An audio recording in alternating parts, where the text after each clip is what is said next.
Hi, this is Phil from Best Card. I wanted to reach out to you today with just 3 good general tips that you can use to save money on your credit card processing in the office.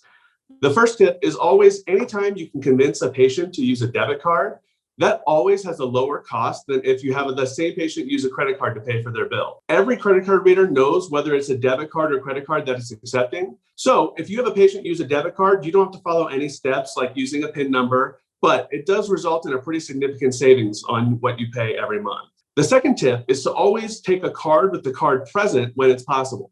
If you use a chip or you swipe the card or even a contactless payment made from somebody's iPhone, you always get a lower rate on that transaction because there's less risk of fraud if the card's present when you run it. Last, address verification is a really great tool to use when running a transaction where the card isn't present. So if you're keying in a card for a patient that maybe called or mailed in their credit card number, or if you're running a website payment, you always want to give them the option and make sure that you take the time to put in the 5-digit zip code. Just putting in that 5 digits will save you a lot of money to show that there's lower risk of fraud. And on top of that, Visa and Mastercard have announced changes in charges coming in April, and that AVS, address verification service, will save you even more money after April 1st. So really, with credit card processing, those are the base costs that we all pay. Not every credit card processor passes those through directly to their merchants, to your dental practice.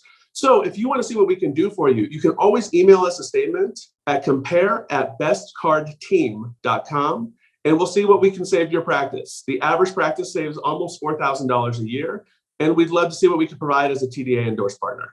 Thanks.